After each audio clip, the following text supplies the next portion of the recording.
we're going to do today, we're going to cover a few areas. First area, as far as just setting up the clinic, a few things on safety, a little bit of technique, and then a few games at the end. I'm going to treat you as though, which most of you haven't done a lot of golf. Does anyone think they're a left-hander? I don't know. Who's got primary school? Who's primary school teachers? Anyone? Yep. All right. Probably the best way, if and the kids aren't sure, especially grade 3, 4, some of the 5, 6s aren't. If they're not sure, I always say to pretend you got a bat, throw your ball, hit it back to me.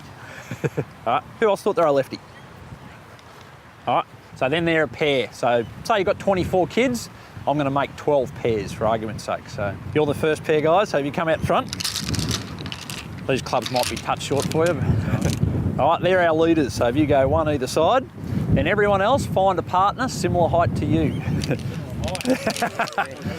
As said, I'm pretending you're all school kids. So jump in the line behind the lefties. Now someone's going to be on their own. You get more hits. Today's not too technical, but what I'm going to do for a start is just check a few grips and setups, and then I'm just going to talk through a couple of little things. So the person on this side, pretend there's a ball in front of you. Get yourself in position facing me, and I'm going to come along the line and quickly check everyone's grip and starting position. Once I've checked, give your back a rest. Good. Yep, out to there. I can see everyone's done a bit of golf, or you've done a lot of reading as far as the manual goes. Yeah, I've checked there. A couple of pointers that I checked or altered there.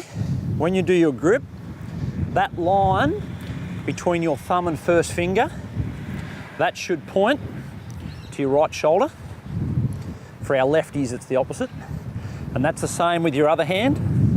That line there, right shoulder. So if I moved your hands, that was the reason why. If you go too much that way, which no one was doing, that would make you go left. A couple of people were the other way. If you had one or both that way, that'll make it go right. So that's the first thing I checked there. As far as your body position goes, once you're in position, probably the easiest way to get the kids to check their distance away from the ball is if they let go about 10 centimetres above their knee. And that's with every club when they do a big swing. One thing to keep an eye on with your posture and anyone else's posture, people do that a little bit. They bend their knees too much, so it happens to my back. So it's only a little bit of knee bend, and then that position there. That's about as technical as I'll get for a start. Safety-wise, so we haven't got it set up for a normal class, but say normal classes you might have 24, 26 kids. Each spot, good 3 metre gaps between each one. Has anyone got the My Golf kit already? Yep. In those My Golf kits, I'm pretty sure there's 10 mats usually. So the tricky part is, if you've got 26, you want to pair them off. If you have threes are a last resort because the other kids are twiddling their thumbs too long. So we'll work on pairs. So say we had 10 mats. If you have a look at that last spot there, I've got golf tees there. So if you just want to make a few extra spots, just get some golf tees, same thing, space them out. If we look behind, I've got the 2 yellow buckets there. That's where the partners stand. So there's one partner there, one partner there. And if we look up that end there, the left-handers go up that end. That way they can't kill anyone. So lefties on that end, and then work down with the righties. Say you had 3 left-handers though. So you've got one pair that's going to be left and right. What you do there, that second spot, if you see the second bucket at the moment, that's set up for a right-hander. If the other partner was a lefty, what they would do is they'd swap over they'd move the mat over. So that mat would come to that third bucket, and then the lefty would then be that side. So that's how you counteract it if you've got an odd number of left-handers, but always have the lefties on that end there. And if you've got tees, if they hit a shot, just make sure they don't go out and get the tees. That's why you have plenty of tees next to each spot there. So the lefties, you're going to be up that end, and then everyone else, we'll grab the ones in order. So I'll start, you can go the second end one there if you like, then we'll go all these spots here. Then the second partner, you're going to be back to the yellow buckets there. Grab 5 balls out, everyone. As a teacher, You always want to be in the middle at the back here, and you're just constantly watching. One thing I learnt 17 years ago, never trust them.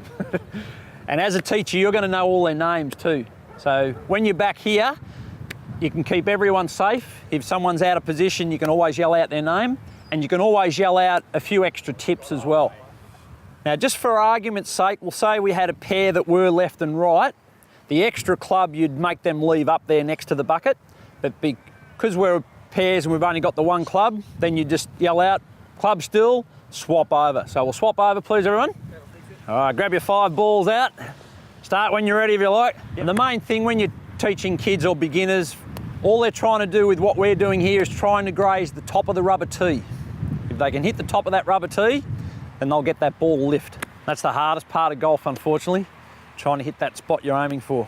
I've got coloured buckets out there, and you can vary this a lot depending on the age group. I've got this set up for you guys and probably grade 5, 6s. And grade 5, 6 kids, you can teach virtually as much as you can teach adults.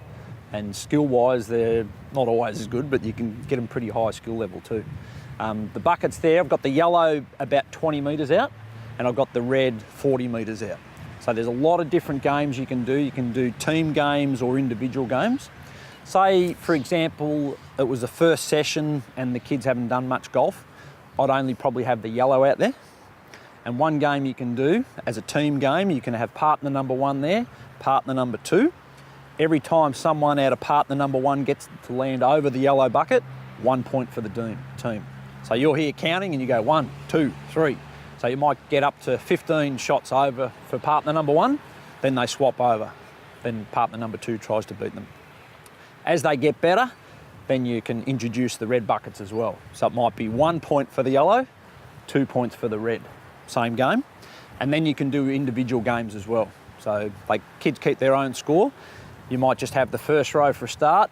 This time it might be 1 point if it rolls. That way the kids that are struggling a bit can still get a point. 2 points on the full. So for 5 balls, the most they're going to get is 10. That's if they get every shot over. And then as they get better, same thing, introduce the red buckets. So it might be 1 if it rolls, 2 on the full, and then for the red, has to be on the full, they get a 3 if it goes over the red. So that way the kids, they're getting better, they're getting more challenged. They want to try and get past the red. So what we'll do, we'll have another round each, and we're going to keep our own score. So it's going to be 1 if it rolls past yellow, 2 on the full past yellow, 3 on the full past red. So the most you can get to 15. Rightio, partner number 1 back in position. 5, yeah, so 5 again. That's one thing with all your activities, if you keep the same number of balls, same rules, the kids get in a routine. And one thing too with the kids, if they miss, tell them it doesn't count, they can have another go. But as soon as they hit it, if it doesn't make those yellow buckets, no points.